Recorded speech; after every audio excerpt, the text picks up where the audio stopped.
questões mais polêmicas no que toca o sigilo, né? São diversas e profundas polêmicas, e vou aqui só sinalizar o que se pode ou não pode revelar, em que condições, os registros de atuação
bastante reduzidas. Isso não pode justificar que a gente não cumpra a nossa função, que é de atender. Mas essas condições não são ideais, mas essas condições não estão postas para o serviço social. As salas têm bastante reduzidas. Isso não pode justificar que o atendimento seja ouvido do outro lado, estão muito longe das nossas escolhas nossas. Mas essas condições são ideais, mas essas objetivas não são postas para o serviço social. As salas, esse assalariamento tem constrangimentos que Fátima já apontou, eu vi que interessa que foi mais fácil de usar.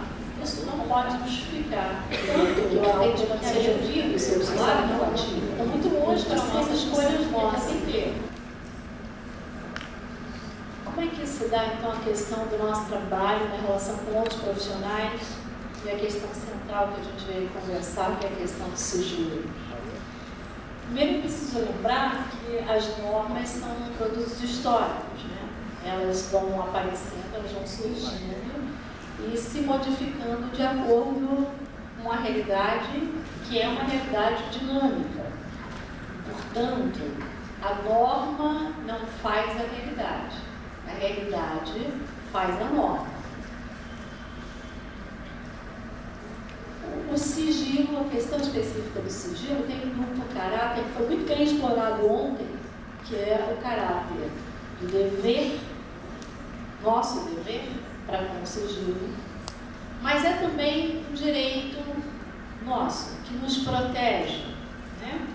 Eu penso que meu relato sobre a questão, né, da resolução mostra muito claramente de como ele pode ser chamado para nos proteger, para nós, mas é também um direito, a ética, que nos protege, que rege o nosso código. Penso que em relação ao usuário, relato sobre a questão não nos proteger corporativamente, mostra muito claramente alguns essenciais podem ser chamados para documento público para se proteger de um processo, né? Então, não para nos proteger individualmente, mas para proteger a nossa tarefa de proteção ao sigilo do usuário. Mas as normativas do serviço social em relação ao sigilo, um olhar mais rígido, menos flexível em relação à realidade, ou mais legalista, se quisermos, elas aparecem nos nossos instrumentos legais com alguma dubiedade. Isso também foi bem explorado ontem, né? Um estímulo ao trabalho interdisciplinar, mas em contraposição à concepção de que nada pode ser revelado. Tudo aquilo que eu souber, tiver conhecimento ou ver no exercício profissional, se constitui segredo e não pode ser revelado. Aparece também ontem, também bem explorada, a questão se nada pode ser revelado, aquilo que deveria ser de notificação, possa ser conhecimento ou como freio aos avanços conquistados em algumas políticas sociais. É o caso que eu dizia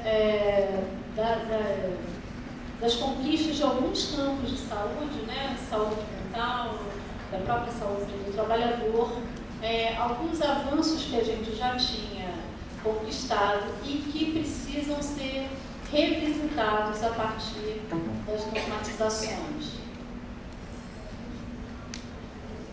A saída para essa dubiedade, como bem falou Fátima ontem no início da mesa, está lá nos princípios éticos que fundamentam essa própria norma, o próprio Código de Ética. Queria trazer algumas tensões para a gente discutir depois. Como é que eu posso tensionar os paradigmas hegemônicos nas instituições sem interagir com os demais profissionais? Como é que eu posso interpelar as construções do tipo conceito de família, se eu não, a partir do modo como elas estão organizadas? As formações, eu dizia lá no início da minha fala, né? Nós somos formados para cuidar do indivíduo no sentido liberal. Nas instituições, a discussão, quando acontece, é a discussão do caso. Como é que eu posso interpelar essa construção, o próprio conceito de família, por exemplo, da psicanálise, se eu não discutir a partir do que ela se traz para discutir, que é o caso? É na materialidade daquela instituição, materialidade das questões que são trazidas, que eu posso discutir os pressupostos que estão colocados nela. Eu não sei se acontece nas instituições debates como esse, das grandes temáticas, e que a gente pode, então, consensuando. Quando se tem reunião de equipe, é para discutir o caso. Como eu conduzo o caso deste sujeito. E é a partir do tensionamento do caso deste sujeito que eu posso inferir questões sobre os pressupostos que estão colocados na atuação ou na análise dos demais profissionais, e é assim que eu posso construir a axiomática. É isso que eu dizia. Como é que posso fundamentar a minha análise sem dar materialidade a ela, sem partilhar informações colhidas no processo de trabalho? Não são aleatórias, eu não vou discutir casos fictícios, discussão de causa, né? São discussões de caso, concreto, material, ou subvertendo a lógica da materialidade. É a partir dos casos concretos que eu posso dizer como esse ou aquele outro, aquela outra condução imita ou favorece aquele princípio da liberdade mais amplo. Eu queria trazer só alguns exemplos, brevemente, se é que eu sou capaz de ser breve, sobre a questão do paradigma da saúde mental, para poder exemplificar um pouquinho disso que eu estou falando. A psiquiatria vai lá nascer no Pinel, no barco, no remo da Revolução Francesa, mais especificamente naquilo que propiciou o aparecimento, o surgimento do capitalismo, né, que justifica, e apreende a experiência da loucura. A complexidade da loucura é reduzida a uma doença mental. A loucura até então, a loucura era tratada de diversos modos, né? Mas ela, antes de tudo, não era um problema do Estado, né? Ela é um problema das famílias, da coletividade, né? Ela é explicada pela divindade, enfim. Mas Pinel reduz aquela complexidade a uma doença mental. E o instrumento fundamental para ele é o isolamento no manicômio para a aplicação de um instrumento, de um tratamento moral, porque a loucura tinha uma concepção moral. Mas Pinel reduz. Outros paradigmas vão suceder, questionar a tese da moralidade levantada por Pinel, mas a questão central aqui é que nenhum deles mais abre mão do hospício, do isolamento, né? Lembrando que agora, depois da Revolução Francesa, todos somos iguais, todos os homens são iguais. Antes, todos éramos diferentes, então ser diferente não é um problema. O problema agora ser diferente é um problema. Qual é a diferença central? É aquele que não pode, não está no mercado para negócio, não está na pista para negócio. Não pode vender, livre para vender sua mão de obra, né, no mercado.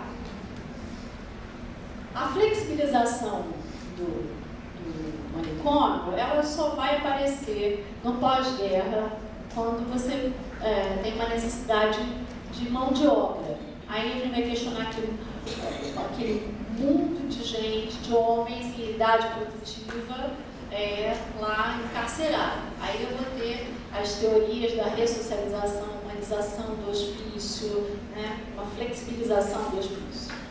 Qual é a psiquiatria democrática de Basag? Ele propõe, então, serviços de base comunitária, que são os CAPs que a gente conhece hoje, a partir da interdisciplinaridade, da intersetorialidade, com a intenção de reconstruir aquela complexidade que o Pinel lá subtraiu. Mas essa perspectiva é uma perspectiva articulada às transformações societárias, lá na raiz. Tá? O eixo dela, né, é negação do saber psiquiátrico, fundado lá por Pinel. Mas no lugar dele, no lugar dessa negação, foi se construindo ao longo da história da reforma psiquiátrica uma certa hegemonia do saber de si, mais em particular a psicanálise. Justamente no momento em que no pós-guerra vai havendo então uma restrição econômica e os consultórios, a experiência privada do cuidado em psicanálise vai sendo então restringida pelo poder econômico e a psicanálise então se apropria ou se então toma para si a perspectiva da reforma psiquiátrica, incluindo os hospitais psiquiátricos, né? Sob a égide do neoliberalismo, a política se torna focal, insuficiente para a demanda, com vínculos precarizados. Essa é a leitura neoliberal que se faz lá da perspectiva da psiquiatria democrática de Basag, perspectiva italiana. Mas o que eu quero trazer aqui? Centrada na subjetividade, aquela lá, se o manicômio antes serializava, né, eram todos iguais, a psicanálise entra para resgatar a individualidade, a privacidade de cada pessoa. Portanto, a condução é individualizante. Tá? E, em consequência, ela tem impacto na demanda para o serviço social nas instituições psiquiátricas. E essa demanda está muito afeita à ideia das práticas terapêuticas, porque elas passam a ser hegemônicas na instituição. Portanto, até-se as atribuições, somente as atribuições legais, se é uma frase textual de uma das nossas normativas, acho que da resolução, pode soar como um desestímulo a questionar esses pressupostos que definem esses modelos de atuação e que estão em franca colisão com os princípios que fundamentam o nosso código. Aquele olhar rígido, legalista, pode nos levar a dizer: minha parte vai só até aqui, quando nossa parte é um todo.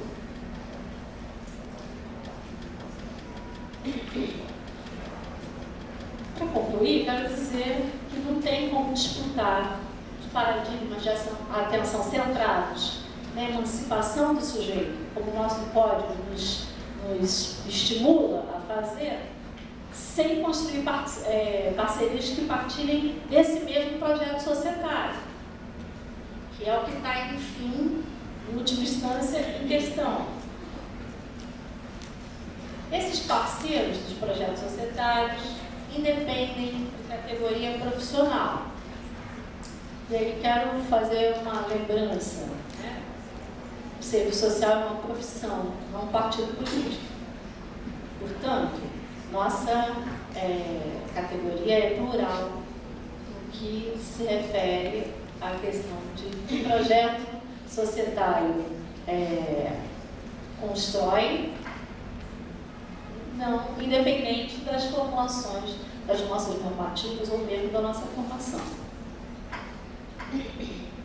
Quero dizer com isso que fazer avançar os pressupostos que estão no nosso código de ética implica por reconhecer parceiros que nem sempre estão no serviço social. Portanto, o horizonte passa a ser as ações profissionais que estão pautadas no alargamento de direitos universais à classe que vive no trabalho. Fátima dizia, né? Preciso então fazer um arco, né? Identificar esse arco. Num trabalho conjunto, como é comum em várias instâncias, né, do atendimento conjunto, é o usuário que vai dizer aquilo que quer ser revelado, seja revelado para um ou outro, né? Nesse caso, tanto que requisições, eu penso, devemos ter para o trabalho em equipe. Conhecimento do seu mandato social e dos princípios que regem a profissão. Que muitos dos nossos dilemas estão centrados exatamente porque ainda não temos clareza a que viemos. Qual é o meu papel nesse negócio? Domínio sobre o paradigma institucional vigente e dos interesses que o permeiam. Não há como trabalhar sem fazer análise institucional, que implica em reconhecer que missão tem aquela instituição, em que conjuntura nasce, o que se espera dessa instituição e, em consequência, o que está colocado para cada demanda, para cada profissional. E aqui acho que tem uma questão central do trabalho em equipe, que é a participação de um certo código de conduta que está baseado em princípios éticos entre equipe interdisciplinar. Como Fátima dizia, inclusive, os códigos de ética são distintos, alguns sequer têm regulamentação, mas o que permite o trabalho interdisciplinar, o trabalho em equipe, é a pactuação de um certo código de conduta que está pactuado, pode não estar normatizado, no sentido de que ferir esse código implica numa punição, né? Mas nós estamos falando de construção de um outro horizonte, de um outro patamar. Não temos nenhuma garantia, né? Só temos normas e punições previstas porque sabemos que haverão os preceitos serão infringidos, né? É uma pactuação ética em que a punição está nesse campo. Sobretudo, acho que uma requisição é saber manejar esse duplo caráter do sigilo, quando ele é dever e quando ele é direito. E o patamar é a proteção dos interesses do indivíduo social, que é, em última instância, o usuário do nosso trabalho. Bom, ficamos então no debate. Obrigada.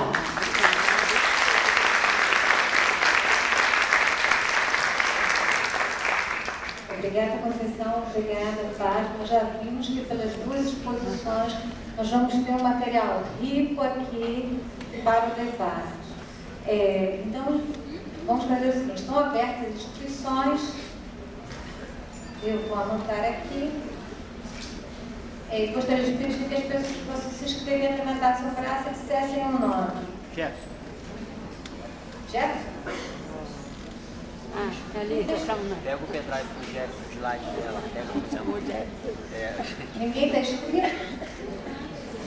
Pendrive.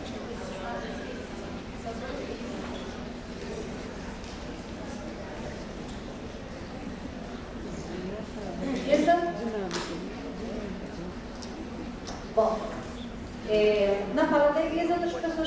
se inscrevendo. Sim.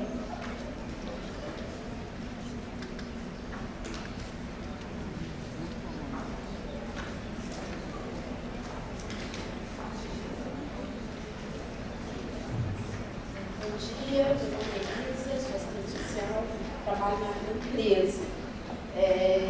Fiquei muito satisfeita com essa discussão do sigilo profissional, porque são questões que a gente tem se debatendo no nosso trabalho. Imagino que algumas indagações que eu vou trazer para cá, são questões de reflexão, são mais minhas preocupações, né, depois de ouvir tudo isso. Eu acho que talvez algumas pessoas partilhem desse problema também.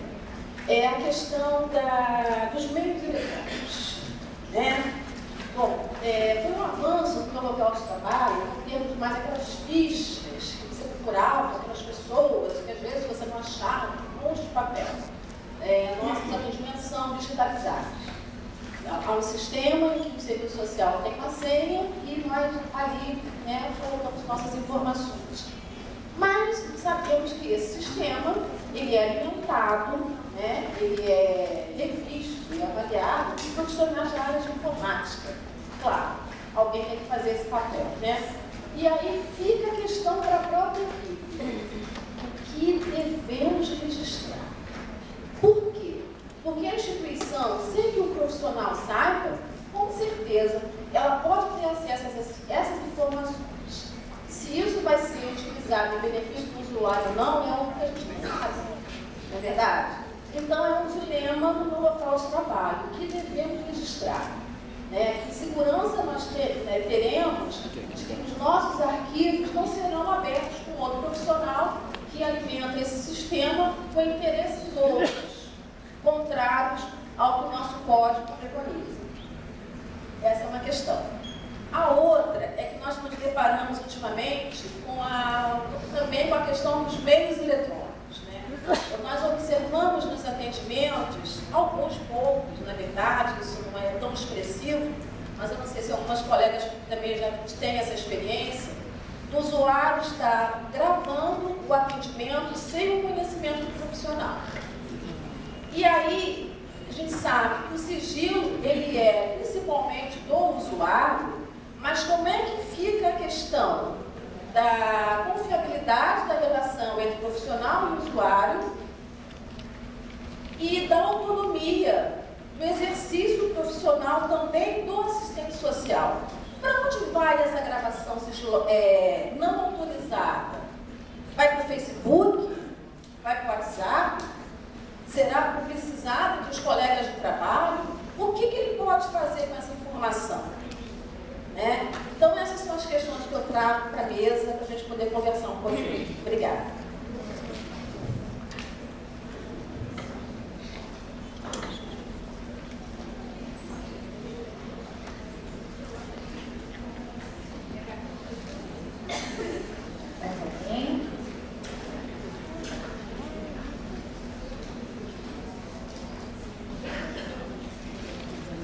Bom, enquanto as pessoas vão refletir, eu acho que são tantas questões, que nós vamos elaborando nossas perguntas. Eu vou passar então para a Fátima e para a Conceição, enquanto a gente aguarda as outras perguntas.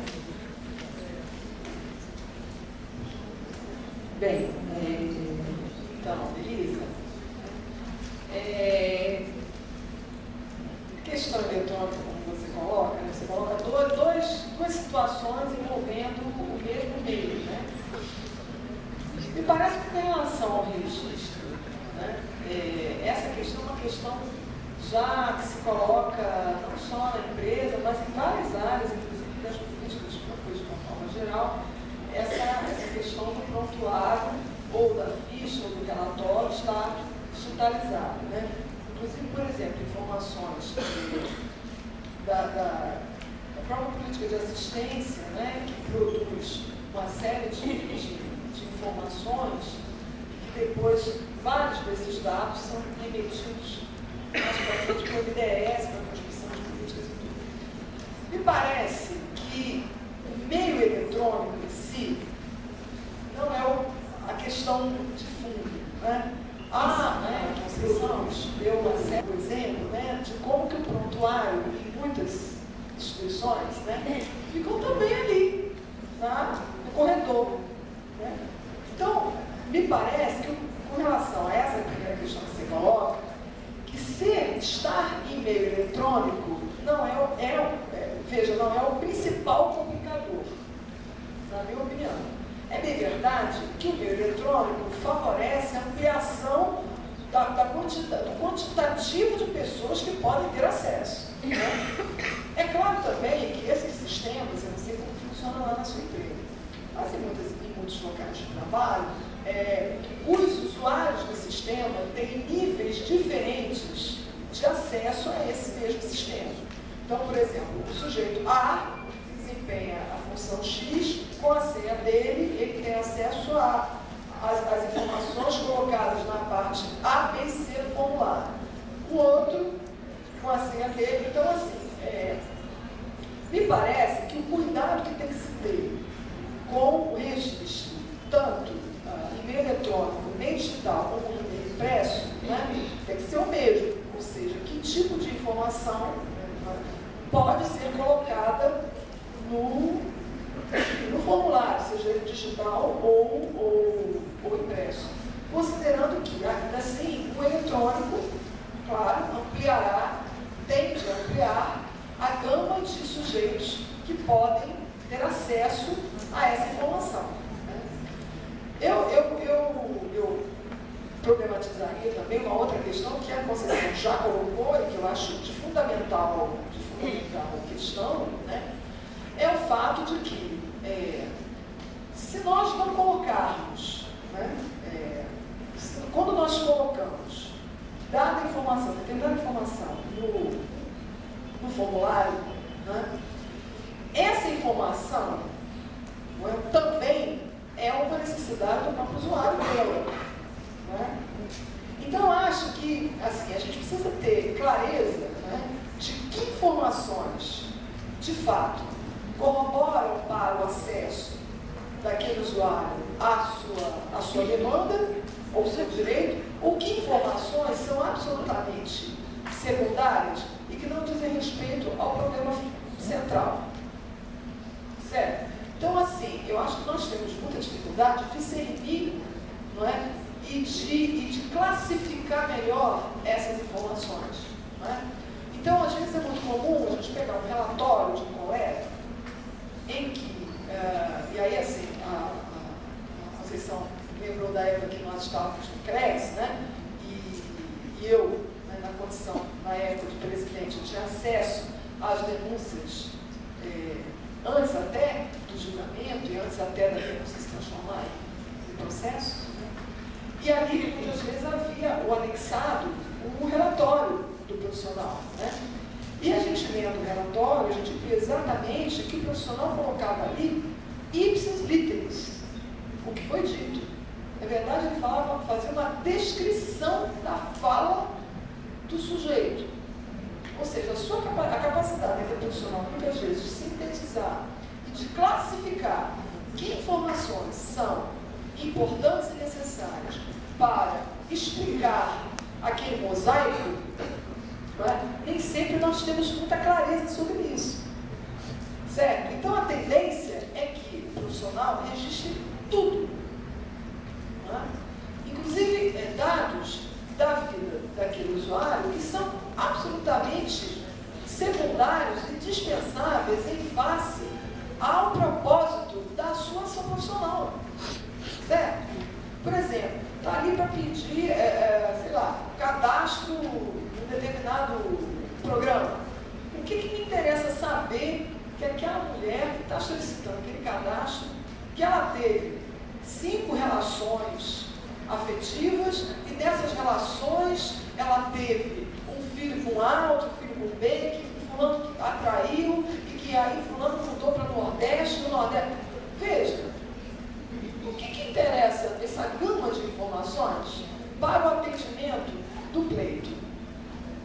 Entende? Então, acho que nem sempre a gente tem muita essa clareza. E a gente faz relatórios imensos, né, descrevendo o que falou um usuário, certo? Me parece que quando isso se dá em meio eletrônico, né, e aí alguns programas vão dizer exatamente o número de caracteres para cada campo, né?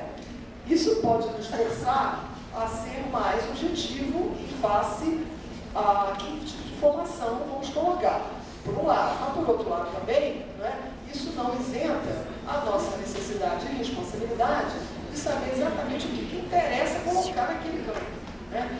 Então, me parece, Elisa, que o problema de fundo não é exatamente ser eletrônico ou impresso, certo? Porque impresso também nós não tínhamos e não temos a absoluta certeza de que todos os sujeitos que terão contato com aquele material agirão de forma sigilosa.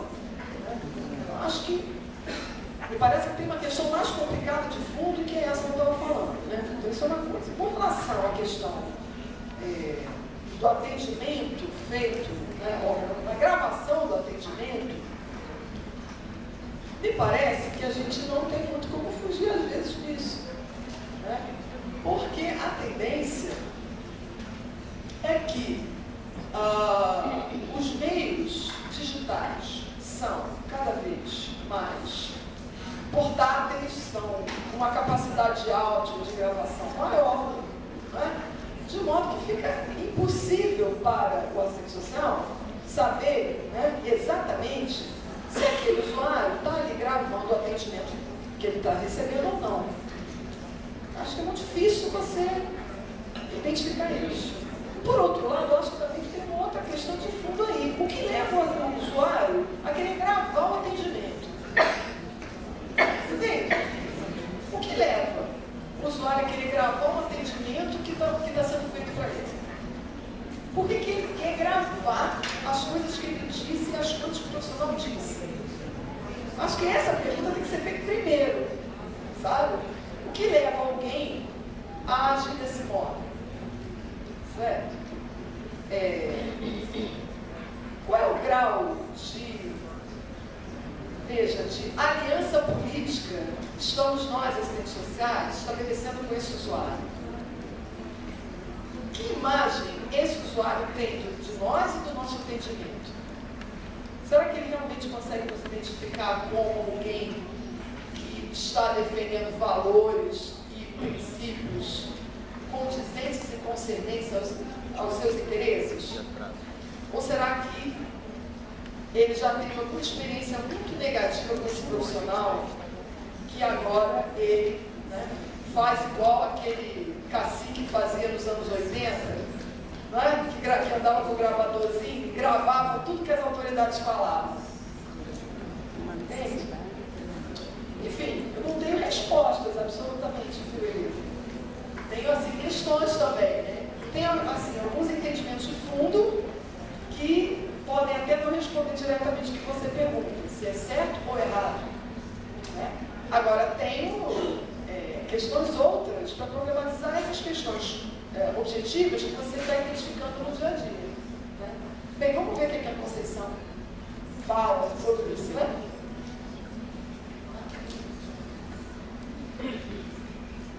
Eu não tenho muito a acrescentar em relação a isso que o Fátima fala, né? A não ser que é importante também que a gente construa na instituição, né, com esses setores que vão ter acesso do ponto de vista técnico, né, pode ser o sistema de informação ou o arquivista, né, que fazia isso com papel, um convencimento de que ele está responsável, igualmente responsável pelo sigilo daquilo que ele manuseia, né?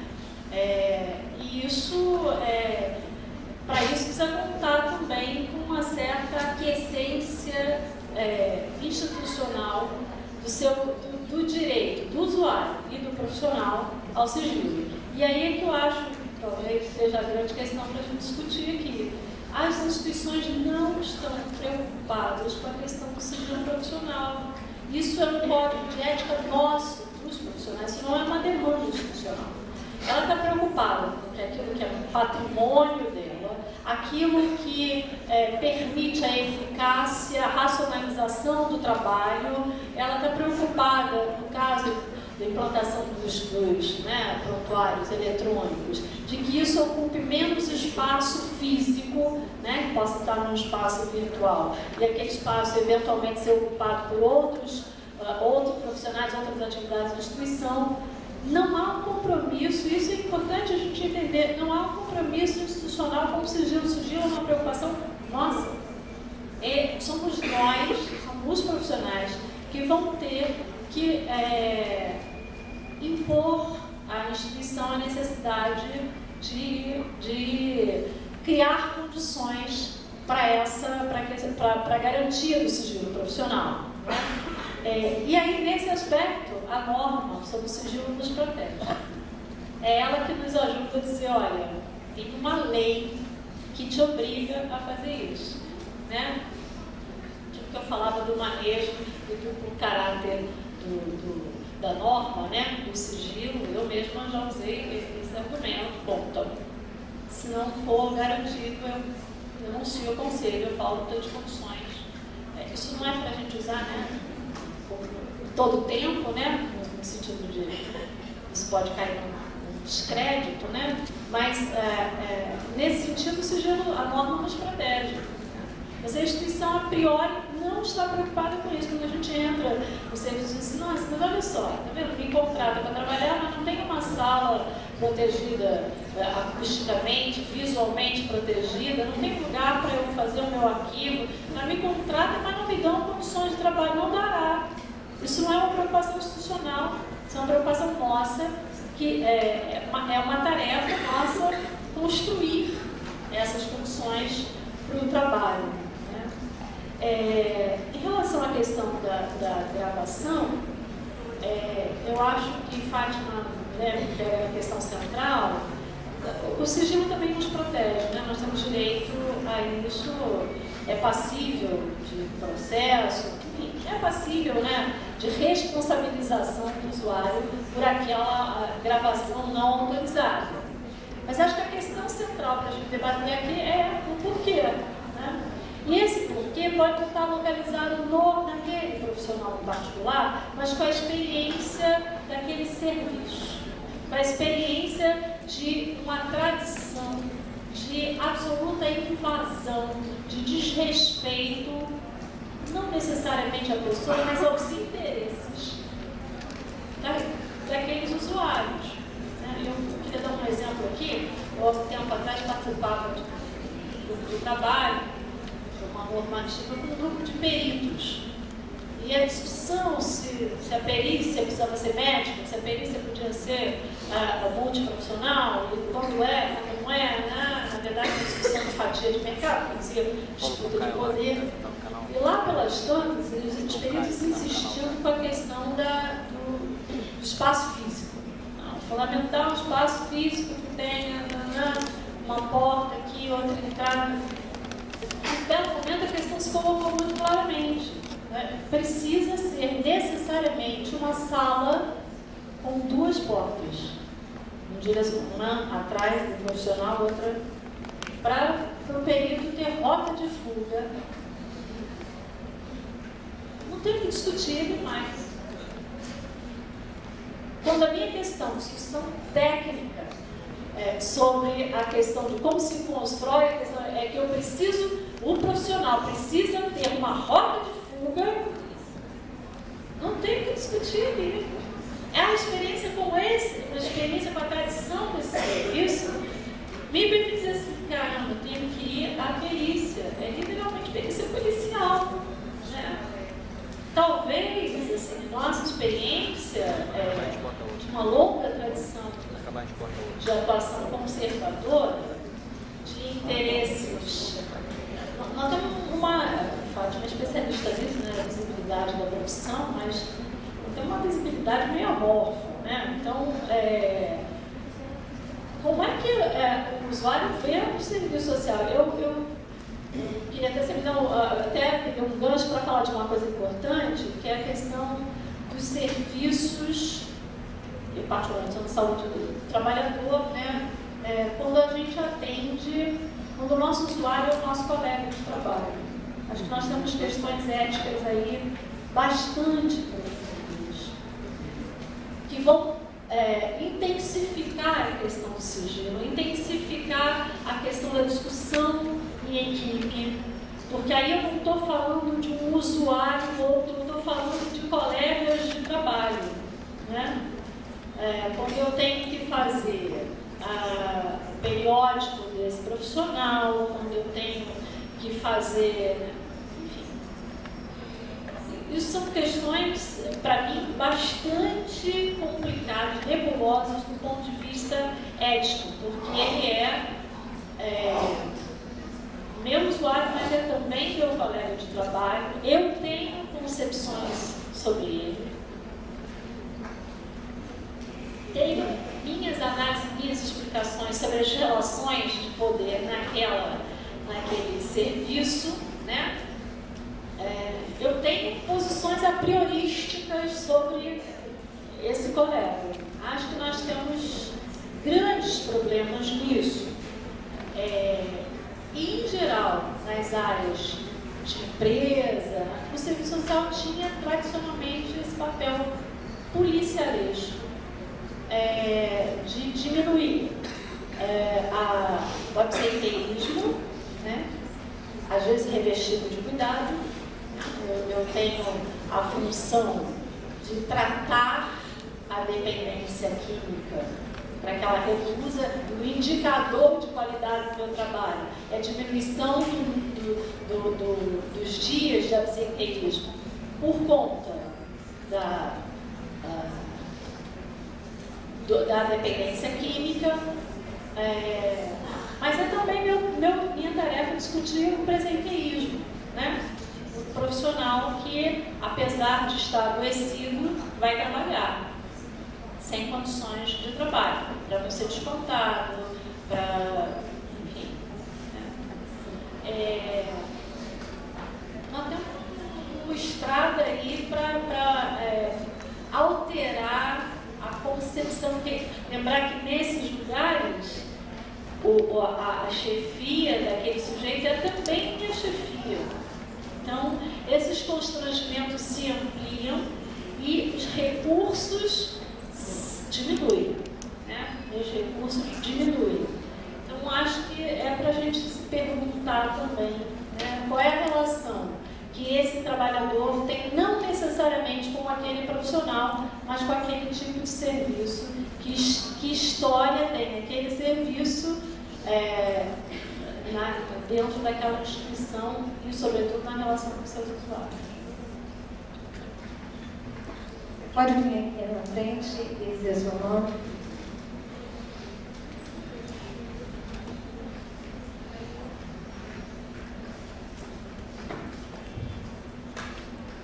Boa tarde, meu nome é Renato.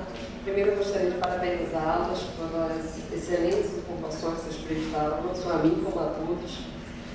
Eu tenho uma dúvida que perpassa a minha atuação profissional, que é a seguinte: quando você emite um laudo, e de repente você descobre que o seu laudo foi utilizado numa palestra pelo seu ex-usuário, com partes fragmentadas, na verdade, do seu laudo, onde ele vai fazer a utilização daquelas informações da maneira em que ele entende como apropriada, sem autorização do profissional, sem conversar com o profissional anteriormente, assim como você vê parte do seu trabalho sendo divulgado na mídia, também sem você ser comunicado, em programas midiáticos como Cidade em Alerta.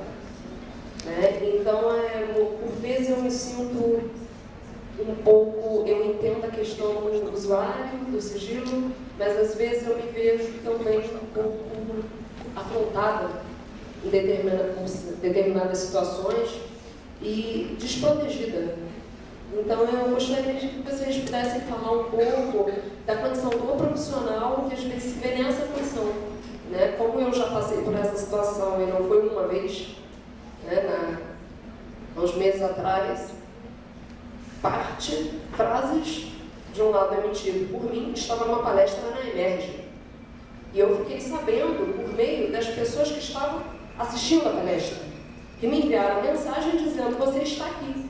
Eu falei: como assim eu estou aqui? Né? E uma colega de profissão. né? Colega de profissão não, colega de equipe. Então, eu gostaria que vocês pudessem abordar um pouquinho esse tema. Obrigada.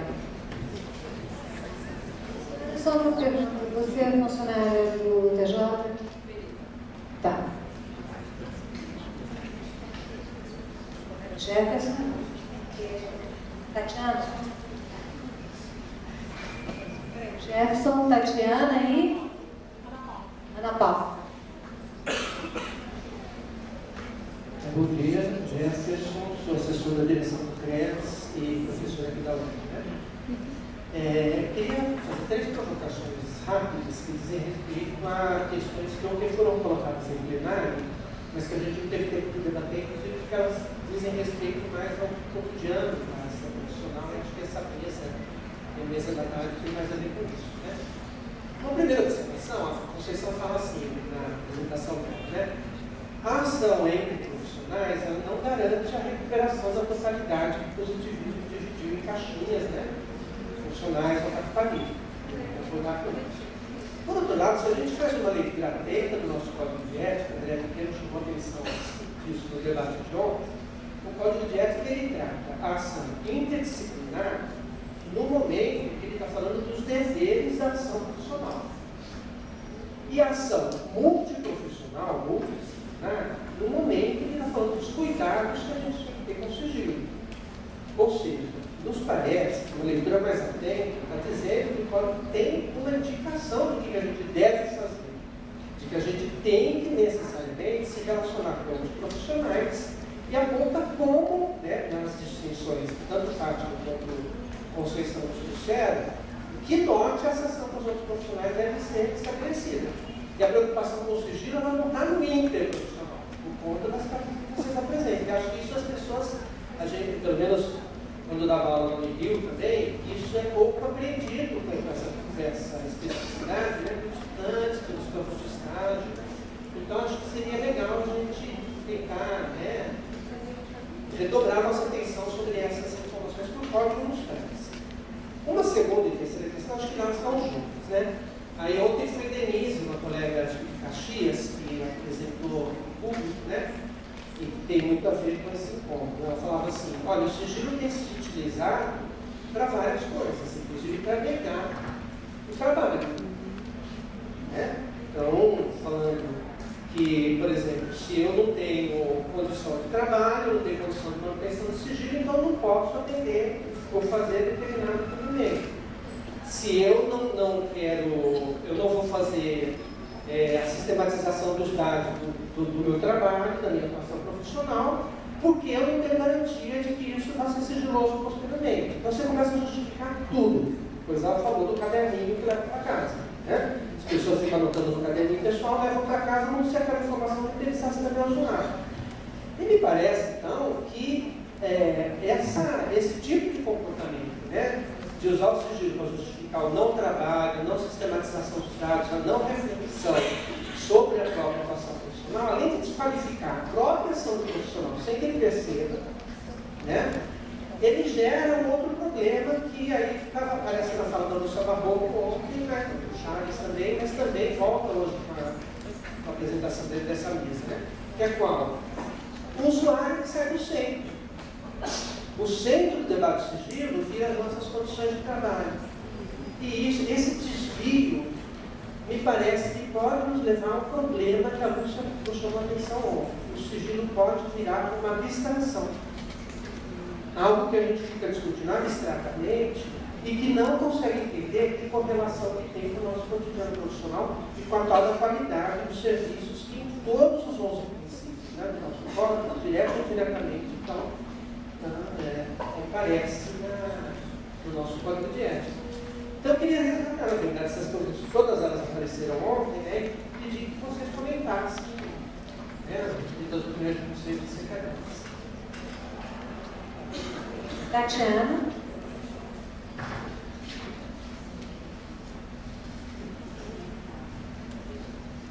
Bom dia. Meu nome é Tatiana. Hoje eu trabalho na política de assistência, estou prévias.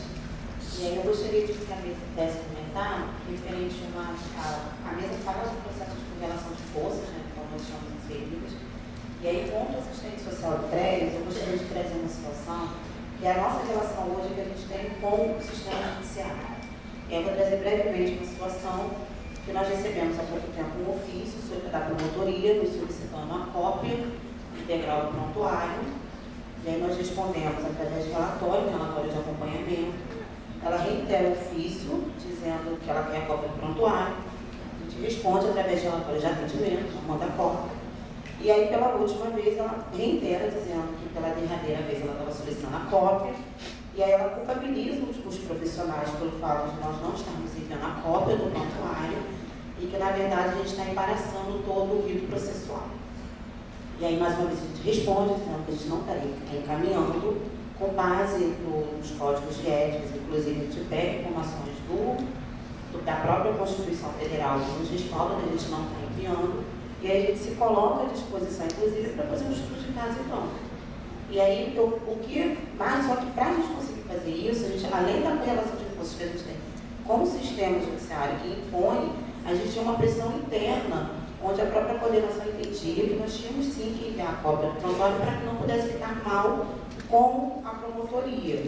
Na verdade, o Poder Executivo ele tem que ter uma boa relação com o Judiciário, porque, na verdade, não se entende na mesma igualdade, se entende sempre de uma forma subalternizada. E aí eu percebo o quanto a gente acaba sendo pressionado e a gente acaba bancando, né, o tempo todo dizendo que não, nós não vamos enviar. E aí até mesmo a minha dupla, a psicóloga, então as duas questionaram, cada uma respondeu um relatório dizendo que não estaria encaminhando, mas que acaba sendo uma pressão muito maior quando internamente a gente também não consegue ter esse respaldo. Aí eu queria um pouquinho que a mesa pudesse comentar. E também uma outra dúvida é em relação até mesmo a questão do sigilo, do sigilo profissional de algo que é o técnico para o assistente social. Quando, na verdade, assim, hoje a gente entende que nós deveríamos ter sim um armário, né, um prontuário próprio, e a gente sabe que nos locais onde a gente trabalha, a gente não consegue nem ter um local que a gente consiga colocar os outros prontuários, né, que a gente acaba não conseguindo, mesmo a gente questionando, argumentando, né, no local de trabalho, a qual já foi, já notificou a secretaria e nada foi feito. Mas, assim, a minha dúvida é, no momento que a gente tem esse relato, e a gente estava não relatando, mas se tivesse, né, um local próprio, para que a gente pudesse estar relatando, que escrevesse sigiloso, tivesse separado das demais categorias, eu fiquei com dúvida na fala da Conceição, isso não poderia estar relatado, porque assim, se tivesse relatado, e geralmente a gente acaba trabalhando com outras colegas, essas outras colegas, elas teriam acesso ao que está escrito, né, e aí a gente entende que elas também deveriam estar guardando como sigilo devido ao próprio código de ética, as próprias normativas, que são as mesmas. E aí não está relatando, aí isso ficou um pouco em dúvida. A gente tem que essa obrigada. Ana Paula?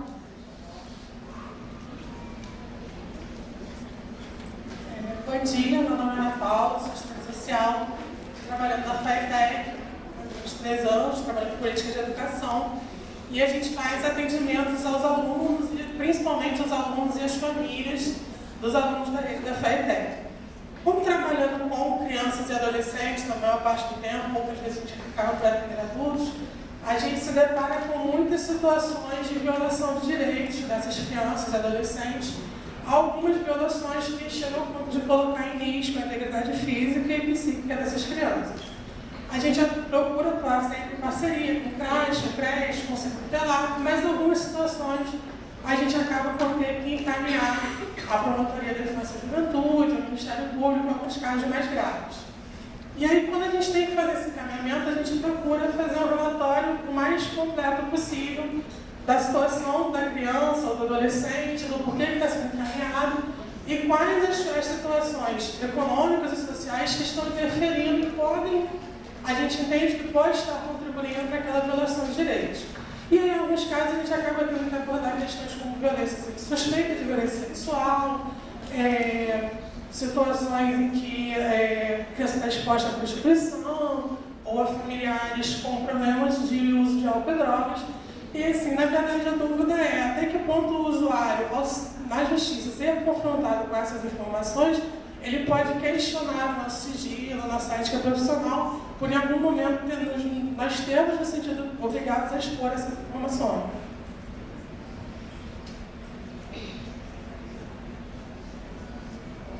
Passa então para Conceição.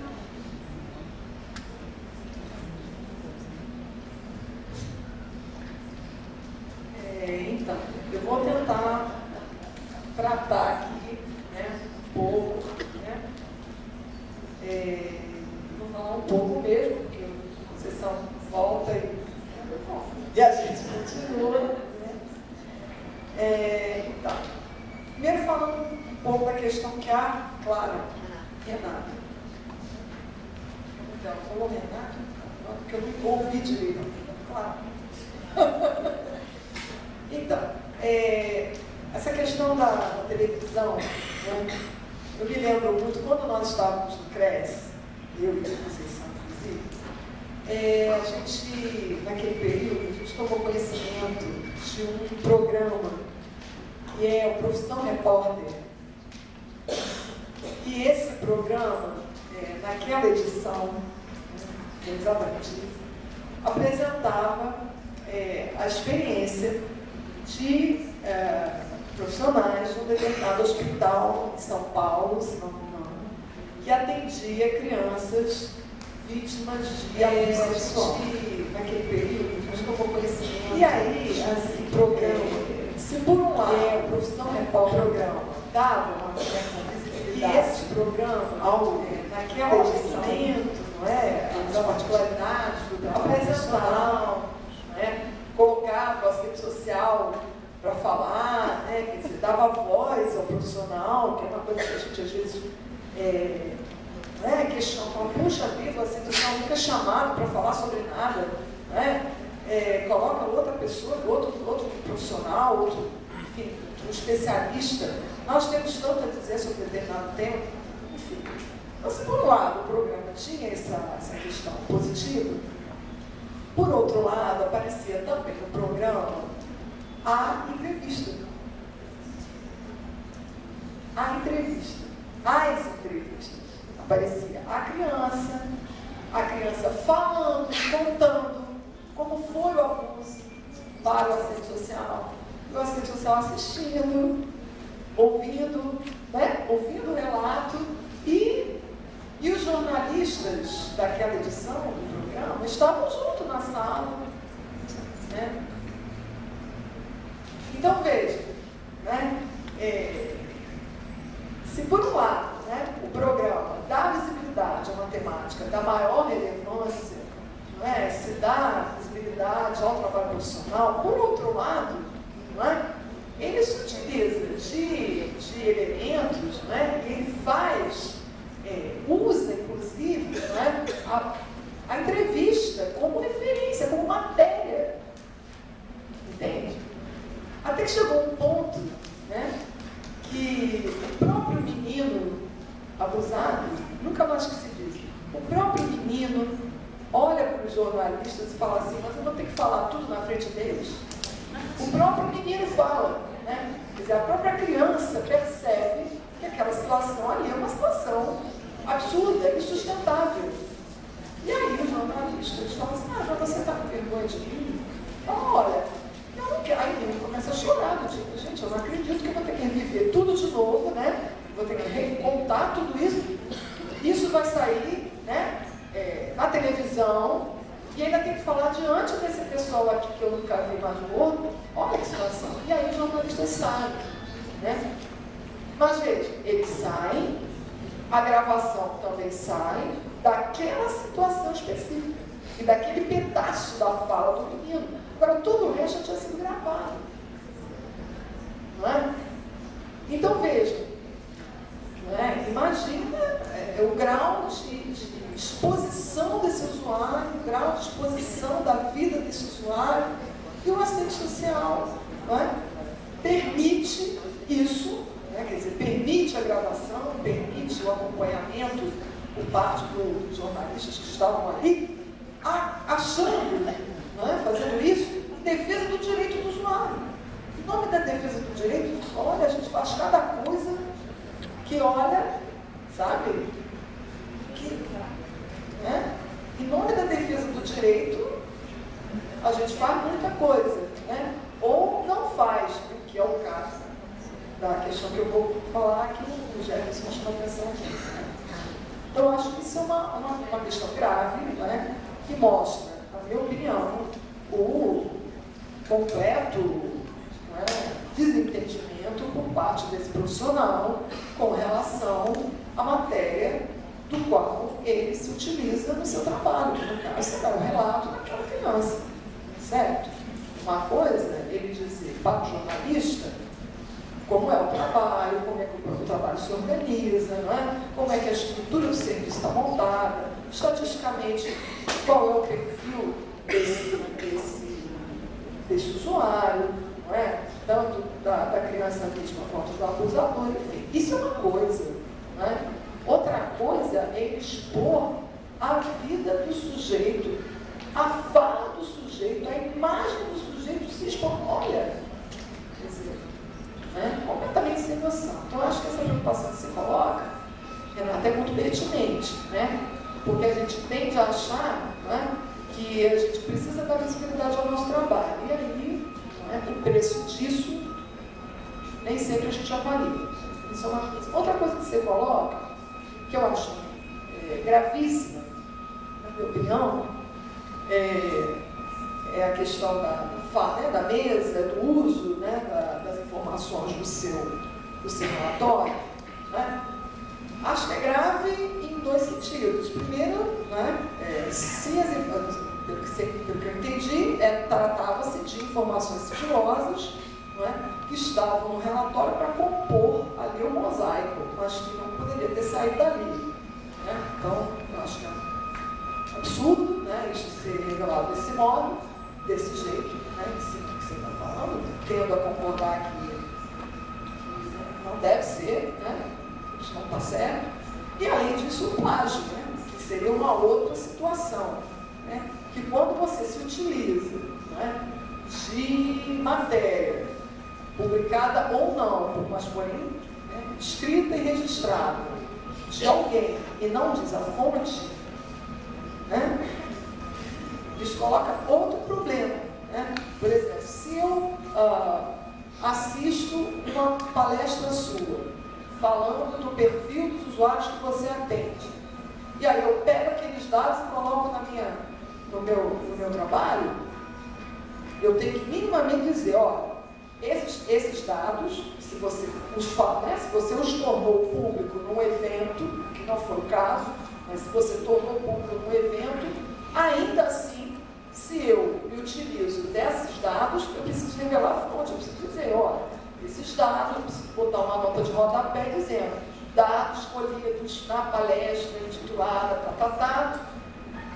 da assistente social, falando de tal, no evento tal, dia mês, tal, certo? Então, assim, no caso do relatório, eu acho que não se trata nem de você dar autorização ou não, né? Não cabe, de modo algum, né? Agora, se você tivesse usado dados da sua experiência profissional em um evento público, né? Um evento como esse aqui, se tivesse colocado no slide, mostrando, ainda assim, se eu quiser utilizar aquele slide, eu preciso dizer de onde eles vêm. Bem, então, é isso. Com relação às questões que Jefferson coloca, né, eu tive ontem, infelizmente nem pude acompanhar, embora tenha tentado me esforçar, buscar no YouTube, o fato que me atrapalhei toda e não consegui assistir nada, porque tinha uma informação no site que estava passando, né? E eu tive a impressão que era em tempo real. Não sei se era mesmo, porque eu não consegui ver, mas enfim, eu sou muito inábil, né, para esse tipo de coisa. Não é possível que eu não tenha... Né? Eu tentei de vários modos, mas infelizmente a minha filha de 12 anos não estava para me orientar. Né? Eu tive mais dificuldades e não consegui ver exatamente, acho que Conceição vai poder falar mais especificamente sobre essa questão do código, né? das questões que foram tratadas ontem, da diferença entre multidisciplinar e interdisciplinar. A única coisa assim, mais de fundo que eu gostaria de falar é que o código de ética, né, profissional, né, Na verdade, a gente questiona, inclusive, o próprio nome, né? Código de Ética Profissional, porque a gente vai entender a ética como uma coisa muito mais ampla, né, do que um código de ética profissional. Né? O próprio Sabarro também fala sobre isso. Né? Na verdade, o código ali, ele tem algumas orientações, né, de caráter ético, porém, ele orienta ações e atitudes morais do próprio profissional em face ao seu exercício. Né? Então, é um documento que orienta. Né? Agora, você vai encontrar ali um caso específico que você atende no programa X? Não. Né? Até porque o Código de Ética ele vai tratar sempre o princípio baseado em generalidades. Então, ele não vai trazer o caso particular da situação em si. Quem terá que fazer essa interpretação à luz do princípio é o profissional. Agora, eu queria falar sobre uma outra questão que Jefferson coloca, né, e que, de certo modo, aparece também na fala da Tatiana, que diz respeito às condições de trabalho. Né? Acho sempre muito complicado quando um profissional se utiliza da ausência de condições de trabalho para, né, se utiliza desse argumento, desse expediente, para inviabilizar o seu próprio trabalho. Né? Acho sempre isso muito complicado, no mínimo. Né? Agora, uma outra coisa que eu queria problematizar é o seguinte, veja bem, a Conceição colocou antes na fala dela, e eu acho que eu concordo muito com o que ela diz, né, e eu quero ratificar aqui, que veja bem, não é a instituição que vai criar as condições de trabalho, não é? Necessárias para o exercício da nossa profissão. Porque, veja bem, a requisição que essa instituição vai colocar para nós, né, em muitos lugares de trabalho, muitos locais de trabalho, né, são requisições com nível de abstração tal, né, que o objetivo último é fazer a fila andar, certo? É não deixar a situação ficar fora do controle, não solucionar absolutamente nada, certo? Então, veja, além disso, geralmente as instituições e os gestores partem do pressuposto, né, que era um pouco que eu já tinha falado antes também, de que a vida do usuário, a vida do pobre, não é algo que tem que ser mantido em sigilo. A vida dele tem que ser um livro aberto. Então, achar que tem que ter uma sala, achar que tem que ter, que essa sala tem que ter parede, né, que tem que ter parede que funciona, né, que é parede de pelão, assim, que tem que ter armário, que tem que ter tudo isso, não é? Ué, por que você não pode atender no balcão? Na mínima você já dá informação, já diz que não é ali, pronto, e passa adiante. Né? E olha, eu quero chamar a atenção de que com o perfil que as políticas sociais vêm cada vez mais adensando no Brasil, né, essa é a orientação macro, certo? Você, e aí quem está na assistência sabe muito bem disso, atende aquele usuário, quer dizer, ouve, né, as informações que você solicita lá para fazer o cadastro, né, e esse cadastro, esse formulário que é preenchido, vai embora e vira número, certo?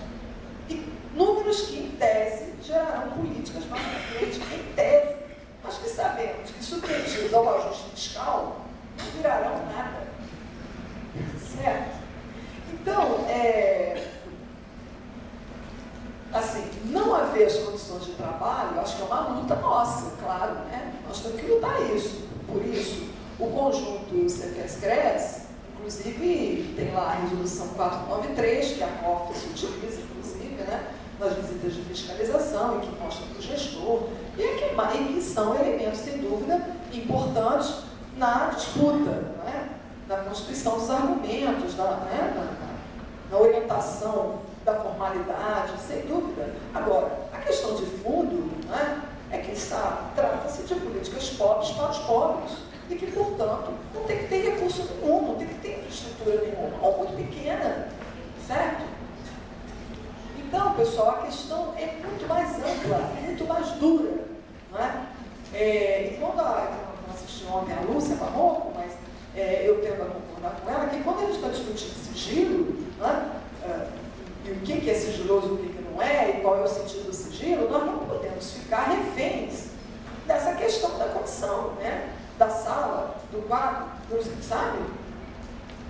Essa é uma questão que se soma, né? Mas ela não é a questão de fundo, a questão de fundo é outra. Né? Por último, quero tratar aqui também um pouco sobre a questão do judiciário também, que a Tatiana coloca, né? Que exige a cópia. Né? E eu me lembrava muito das colegas, inclusive da Comissão Sociojurídica do CRES, né? Que colocavam essa questão, né? Mas não só essa, colocavam também a questão de como que a autoridade ali, a figura, né, do juiz, do promotor, como é que ele dita não só que material ele quer que você devolva, mas também que instrumento você realiza, né, para a realização, né, o desempenho do trabalho. Né? E temos uma colega que diz assim, olha, eu fui na casa, fiz a visita, fiz o relatório, emiti o parecer, né? Só que o meu parecer, ele vai na direção contrária daquilo que o juiz acredita. Né? Aí o que ele manda? Manda eu refazer a visita. Aí claro que refazendo a visita não altera nem a minha opinião sobre a situação e nem a situação em si. Né? O que eu faço? Eu escrevo tudo de novo, né, para ele, que eu já tinha feito na visita feita há 20 dias atrás, a situação era essa, então o quadro não se alterou, né? Faço tudo de novo, escrevo novamente, emito outro documento, coloco no alto, vai para o processo. Volta ao processo, para mim, com a seguinte palavra, um princípio. Simples assim. Isso tem a ver diretamente com o que Conceição tinha falado com relação à questão dos saberes, né? De que, sem dúvida alguma, nessa divisão do trabalho, haverá agentes prioritários em relação a outros. O grau de prioridade de um determinado agente nessa divisão social e técnica do trabalho, né, no caso da sociedade burguesa, diz respeito ao grau de atendimento às exigências da acumulação do capital que aquele agente tem em detrimento de outros. Isso vai determinar o status, vai determinar o reconhecimento, vai determinar o salário, vai determinar os privilégios, vai determinar uma série de coisas, inclusive vai incidir sobre o grau de autonomia que um agente profissional tem em relação ao outro. Né? Numa sociedade, sobretudo em dias atuais, né, em que todas as expressões da questão social são tratadas do ponto de vista judicial, né, que há uma tendência na judicialização do enfrentamento dessas expressões, imagine o grau de poder ou de afirmação de poder que esses agentes terão, certo? Bem, vou parar por aqui, né? Sei que não respondi tudo, né? A Paula também coloca questões aqui que eu não cheguei a tocar, o Jefferson me colocou que eu não cheguei a tocar, mas vamos ver o que a Conceição também, né, traz aqui para a mesa. Primeiro eu vou pedir desculpa pela saidinha. Está muito frio aqui. Mas, ó, sigilo, tá?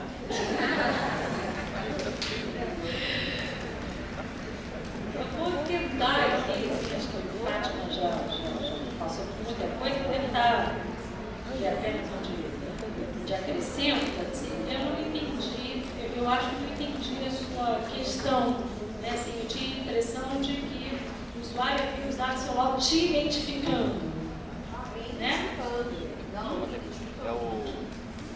E isso, e os outros instantes também, colegas de trabalho, né? De que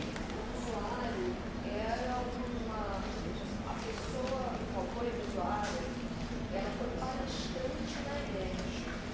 E na palestra ela fez parte do laudo dela. E te identifica. O laudo que você fez no atendimento a ela, né? Assim, eu acho que tem algumas complicações, assim,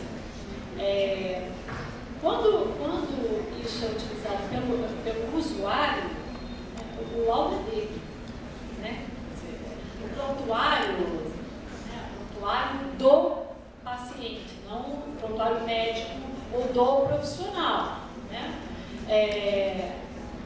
Ele tem direito, ele pode dar visibilidade, ele pode fazer exposição daquilo porque é um instrumento dele. Nesta condição, eu tenho dúvidas, a sugestão que eu teria para você é de que você procurasse os agentes fiscais do CREAS para avaliar se não cabe uma ação de retratação, se não, acho que isso deveria ser examinado, porque nesse sentido o sigilo te protege. Como o laudo é em relação a ela, então, assim, o laudo é do sujeito. A questão também da sua identificação. A palestra, a pessoa que fez a apresentação, ela apresentou a ineficácia do serviço social. Denigra a sua imagem. Eu faria uma consulta. Exemplo, usou o laudo dela feito por mim. Eu procuraria em relação a ela, então, você acha que cabe do sujeito, não denigra a sua imagem, né? Eu acho que caberia aí uma ação independente do que é que ela aponta do laudo, né? Essa exposição pública, uma coisa é ela apresentar o teor sem te identificar.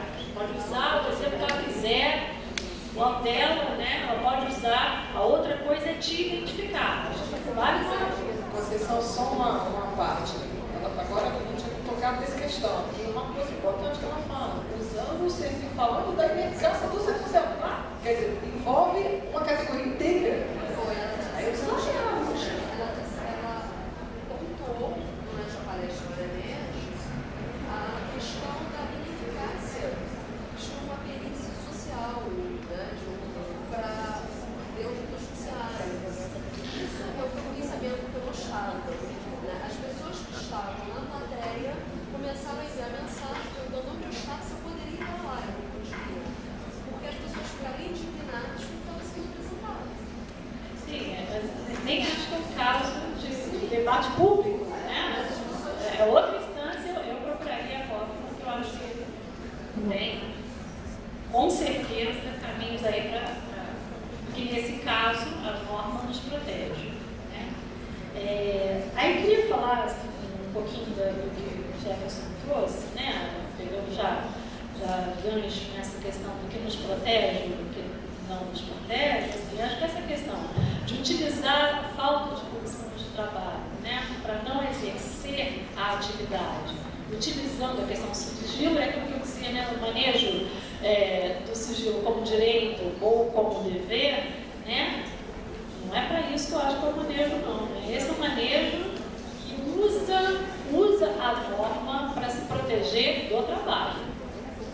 Costumo dizer para os meus alunos que a falta do carro, a falta de material, ele não é uma pedra no caminho do exercício profissional, ele é o exercício profissional. Porque se as expressões da questão social tivessem relevância para serem resolvidas do modo como nós achamos que devem ser devolvidas, não estaríamos nesse campo, nessa sociedade. Este é o exercício profissional. É parte do exercício profissional a construção das condições, a exigência das condições de trabalho necessárias ao trabalho que a gente faz, que a gente pretende contra-hegemônico, contra a hegemonia. Portanto, não é desse manejo que eu estou falando. Esse é o pior manejo. O meu trabalho, né, às vezes, agenda um espaço para fazer a atividade, meses antes, e no dia a gestão resolve que vai usar aquele espaço para outra coisa e que, né, a primeira reação da gente diz, ok, não fazendo, mas logo eu recordo no sentido de eu faço uma escadaria na porta da instituição, para todo mundo ver que a instituição não privilegia o trabalho, no caso, o trabalho do trabalhador, não privilegia os seus trabalhadores, e divido isso com os trabalhadores. estamos fazendo aqui em condições inadequadas, porque isto foi tirado devido porque a força institucional que eu tenho não é minha, é do trabalho que eu faço. É da legitimação do meu trabalho junto ao usuário. O que fortalece o meu trabalho é a legitimidade que eu tenho com o usuário. Nós temos baixíssimo poder de negociação com a gestão. O que tem é o nosso trabalho. O pior que pode acontecer é a gente não fazer o nosso trabalho. Né? Aí sim, eu diria que a gente serve para muito pouca coisa. Né? E queria voltar para completar a questão do Jefferson, né? na questão dessa, do nosso código de ética. Né? Jefferson levanta, né? Que ele aponta a questão da interdisciplinaridade como dever, no estímulo à interdisciplinaridade, e que ele reserva muitos cuidados em se revelar no trabalho multiprofissional. Como eu não estudo, isso não é meu objeto de estudo, eu não posso afirmar isso, mas eu tenho clareza de que isso é uma opção, uma intencionalidade do código. Eu não sei se isso tem confusões conceituais sobre inter, multi, se elas têm, eu não tenho nenhuma condição de fazer essa afirmação. De qualquer forma, acho que ela um pouco se choca com a concepção em alguns momentos da ideia do sigilo como segredo. Eu acho que a gente tem questões ainda para ser dissolvidas na questão das normativas que a gente tem.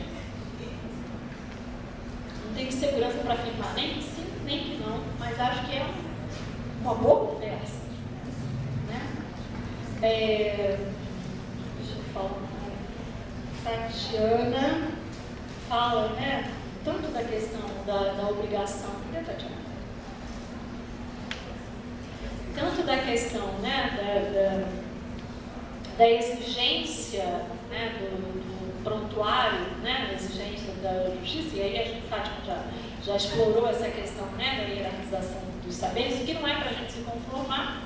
Acho que a medida que vocês propõem, né, é uma medida interessante, criativa, né, de dizer não entrega o prontuário, mas que dispõe de discussão de caso. Né? Acho que são soluções criativas que podem ser insuficientes, mas que podem ser caminhos que sistematicamente possam flexibilizar esse grau de autoridade, embora não se mude as condições apenas pelo exercício profissional, mas acho que ele é necessário, mas as condições que Fátima faz, a leitura que Fátima faz, né, do momento histórico que a gente vive e da consagração do judiciário dos juízes como deuses, né, eles pensam que são, e a conjuntura um pouco consagra a concepção, né, mas acho que são caminhos que precisam ser tomados, né, criativos, para flexibilizar, para chocar com o que está ainda estabelecido.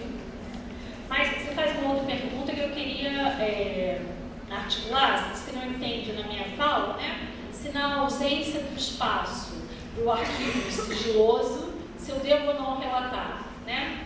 É isso? Não, ao contrário. Não se tem um espaço, né? E aí na hora de fazer relato, você poderia estar relatando, né? A questão de sigilo ou não relato, mas entendendo que os outros profissionais, talvez as redes sociais, teriam acesso às informações que naquele momento o atendimento pode passar para o se outros sociais tiverem acesso, a gente entende que na verdade a gente tem que estar respeitando o sentido da mesma forma que tem mesmos normativos, mesmo modo de esse para mim eu não entendi. Talvez eu não tenha entendido a minha fala porque ela não está clara mesmo, nem para mim. Acho que tem constrangimento nessa questão, assim, o usuário, na medida que ele tem direito, porque o caso não é meu, né? Quando eu sair dessa instituição, alguém vai tocar esse caso, né? O registro é do usuário, né? Eu não perguntei a ele, porque mas eu tenho perguntado, o que você acha que isso aqui é sigilo, eu posso dizer, o que eu não posso dizer? Né? A menos que eu tenha perguntado isso, pode ser que a situação caiba, né? Em tese, o que ele te diz ali deveria ser registrado, né? Eu diria para você que ele deveria ser registrado. Nós deveríamos ter condições, os profissionais que têm acesso ao prontuário do Seguro Social estão submetidos ao mesmo código de ética que você. Né? Então, eu te diria, eu registraria. Mas eu não sei a correlação de forças nesse campo, não sei o grau de segurança que você tem nesse arquivo, não sei se na condição do juiz poder te exigir a entrega, né? Porque se você já sabe que isso está sendo exigido nesse caso, será em outros. Aí acho que precisa decidir o que você coloca lá ou não. Mas isso não é menos problema. Isso também tem conflito, inclusive com outras legislações, que diz que tem direito a esse registro, tá? Eu não tenho resposta para te dar. Eu só tenho polêmica para levantar nesse campo. Acho que são questões que a gente ainda tem que trilhar. Acho que ontem na mesa, né, dizia, na verdade é uma opção política. Vai depender da sua análise política. Mas acho também delicado essa questão. Quando joga para o assistente social a tarefa de decidir sozinho se o que é revelado ou não, registra ou não. Porque, no caso que você registrar, isso escapar da sua vigília, né? E isso for tornado público de forma a prejudicar o usuário, independente da sua ação, você vai responder. Eu acho que a gente está num campo bastante delicado. Ontem, os dois colegas da mesa disseram assim, eu não me dedico a esse estudo. Eu venho aqui dizendo, eu não me dedico. Não é à toa que isso surge agora, né, com esse volume. Eu acho que a gente ainda tem muito que se debruçar. Eu entendo que as leis normativas, elas são produtos de um momento histórico, né, a questão do sigilo, porque ela tem a dimensão do dever, e não é qualquer dever, né? A gente foi empurrando para debaixo do tapete. Nem levanto a questão, porque isso pode já levantar suspeitas sobre o que eu ponho ou o que eu não ponho no meu prontuário, sobre quem eu confio ou quem eu não confio. Eu tenho a impressão de que a gente foi deixando isso reservado e por isso saúdo esse momento nosso aqui, em que a gente vai trazer os nossos dilemas concretos, reais, né? Parabenizo o CREA e o conjunto pela coragem da gente trazer isso à tona, que implica nos confrontar conosco mesmo, né? Com as nossas normativas, com aquilo que a gente acredita e como a gente efetivamente constrói, né? Pela coragem de sair do mundo de Bob, né? Pode falar.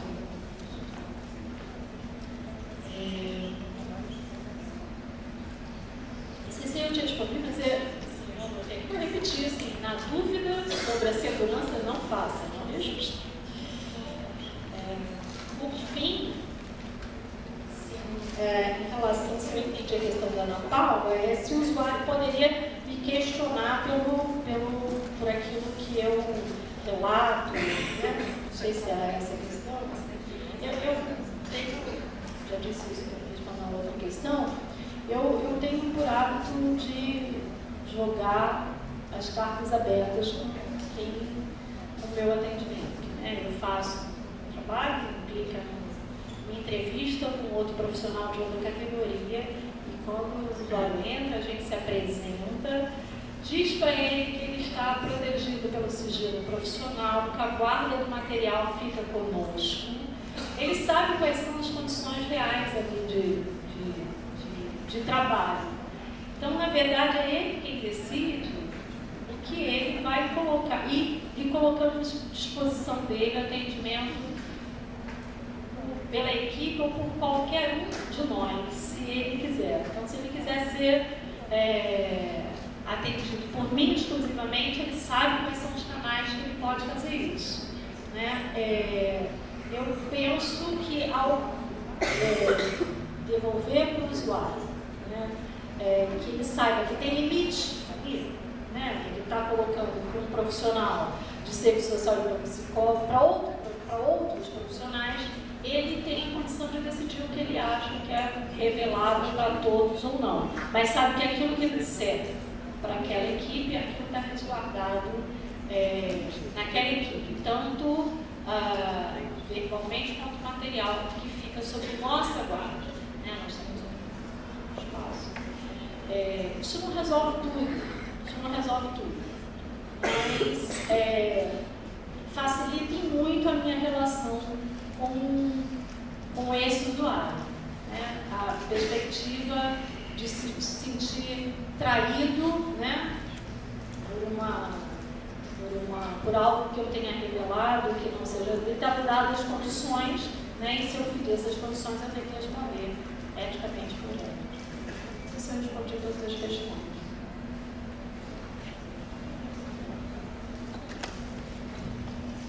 Bom, há mais alguma pergunta? Então, seu nome? Beste. Na fala da Beste, a gente encerra as inscrições. Silvia?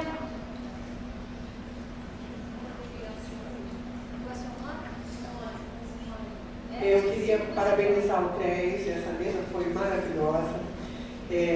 A Conceição tem 30 anos de formado, eu tenho 42, e esse assunto, sigilo profissional, parece que é uma coisa já dada e resolvida na profissão, né? Consagrada nas normativas, consagrada nas disciplinas. Eu acho que todas as questões que foram levantadas aqui mostram que a gente tem que fazer revisitações sempre. Então, as lentes hoje que foram colocadas, eu infelizmente não tive a oportunidade de estar ontem, mas as mensagens ditas que foi discutido ontem me mostraram o seguinte: primeiro, que essa discussão do sigilo, ela tem que ser permanente nos espaços de trabalho, né? Parece que os espaços de trabalho, a questão do sigilo é tratada ainda, eu acho que até pela mercadorização do nosso trabalho, como uma coisa administrativa e burocrática. E a questão do sigilo não é administrativo e burocrático. Uma outra questão é que a discussão do sigilo tem que estar permanente na formação profissional dos estudantes, mas também em todas as oportunidades que a gente tenha dos cursos de supervisores, da gente fazer essa aproximação e retomar essa discussão. Eu me sinto assim muito